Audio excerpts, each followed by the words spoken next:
By the way, I said I was going to do a new series for, like, basically Q&A with Twitch chat for at the start of every stream, or somewhere near the start of every stream. And I think the last 10 minutes will just be the first one to be uploaded to YouTube. You guys have been asking pretty good questions. 2,000 years later. I could do an AMA as well. I actually haven't done the whole Q&A thing that I said I was going to do in a while. So here, I'll turn the music off. Chat, now's the time. If you have Dota questions, now's the time to ask them. I'll answer. Banana slam jam.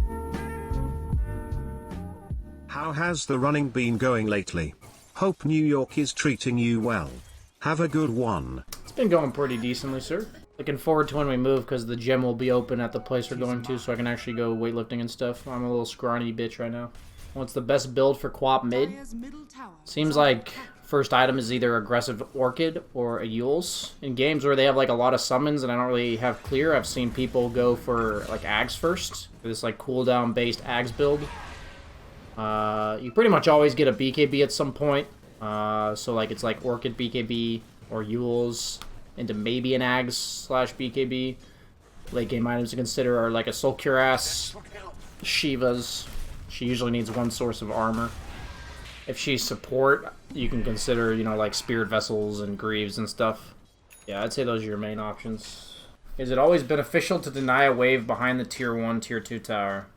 All that matters is that you mimic whatever the offlaner is doing. So if the offlaner is denying a wave and you don't deny a wave, what that means is that you're effectively just giving him an extra wave and the lane equilibrium is going to be at his tower the whole time.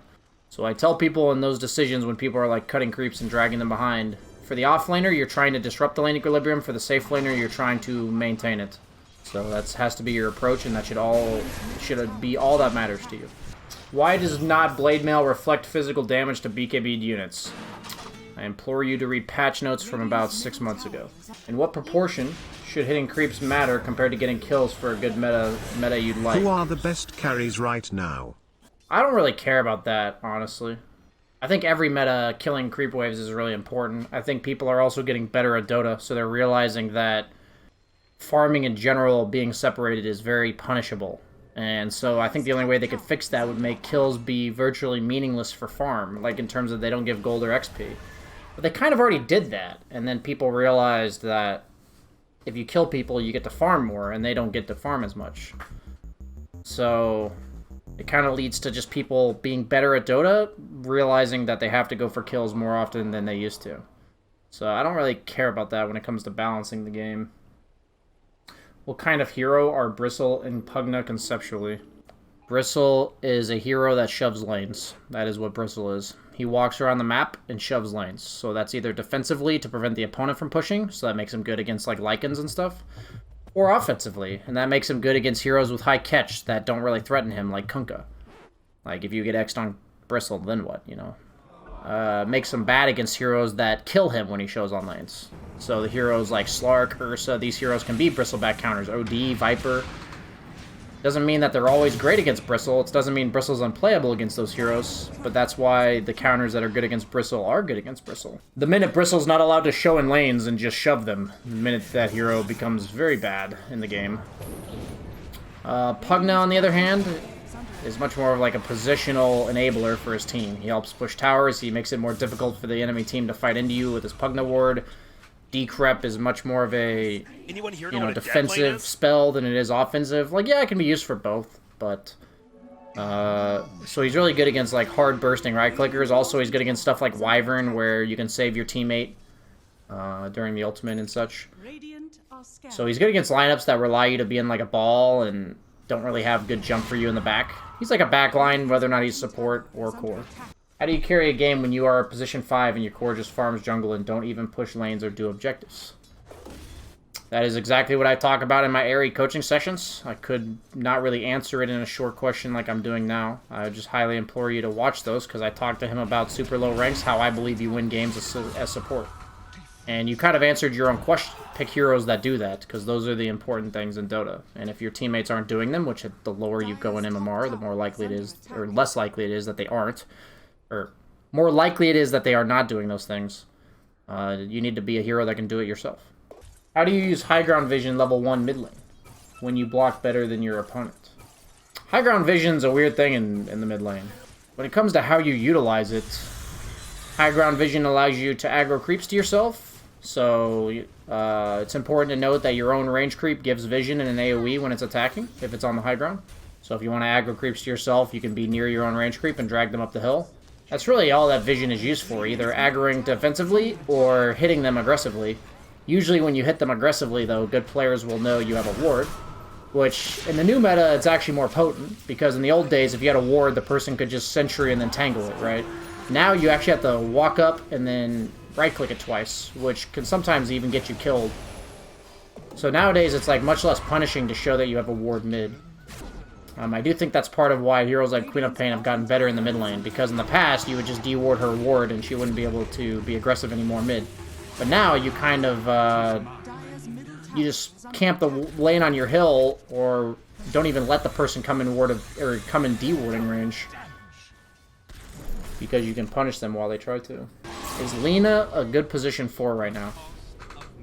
Not really. Seems like a lot of the position 4s, they value pick-off or high mobility.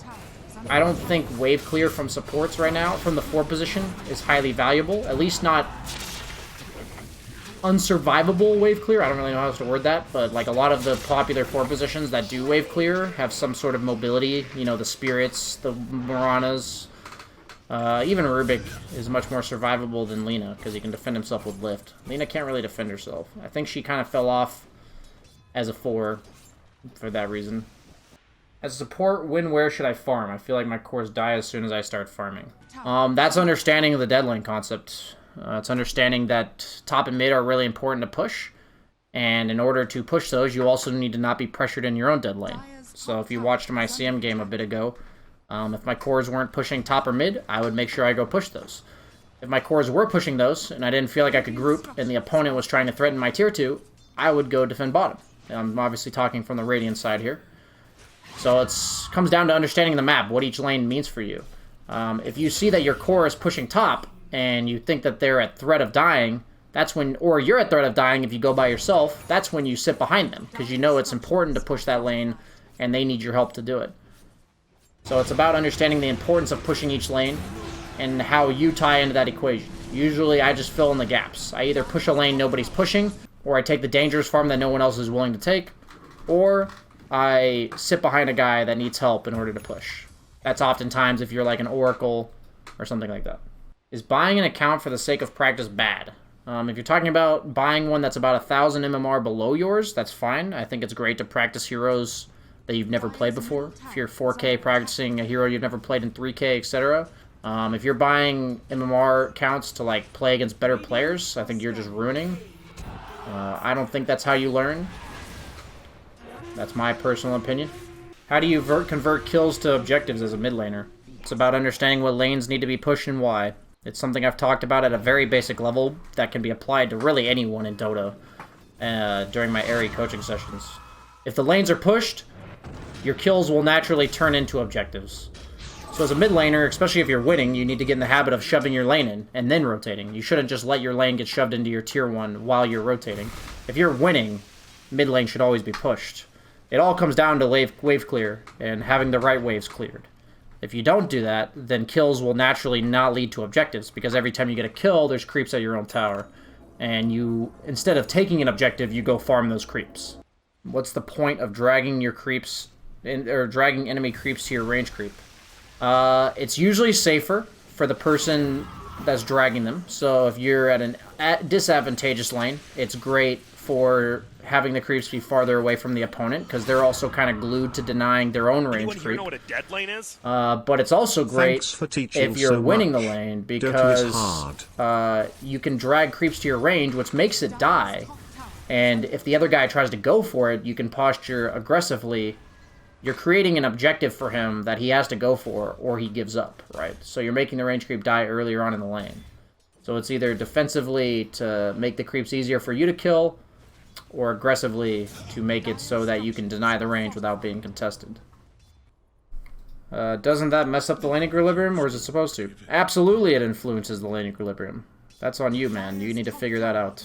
In side lanes and mid lane, it's different, but it definitely interferes with the lane equilibrium. What it does to lane equilibrium, just do it and test it out and figure it out. Is that okay with you? Is that good for you? Knowing that certain things in the lane are a tool you can use is great. If you're like, but BSJ, that pulls the lane back and that's not what I wanted, well then don't fucking do it. Crazy. I'm 4K and took a year off. What are some good heroes that dust the rust? Whatever lane you're playing, just pick meta heroes and spam them, dude. The meta heroes are the best ones. That's why they're meta. So like off lane, play Beastmaster. Mid lane, play Quap. Safe lane, play the Wraith Kings and the Ursas. Just play whatever's good and spam it. It'll not only make you a better player, because you'll learn those heroes, but it'll also get you caught up with the meta very quickly. What hero counters Queen of Pain in lane? Viper and DK. Does BSJ do live replays or live coaching instead of replay analysis? I'm telling you from personal experience, the live replay coaching is trash. So I used to do it, no longer do it. It is not an option. Too many times, the guy's game was just shit. And it was a waste of like 30 minutes to start the session. And I have a choice between either being a shitty coach and saying, well, that's half your session, or accepting that I just wasted 30 minutes of my time. S and Y anti-mage. That's fascinating.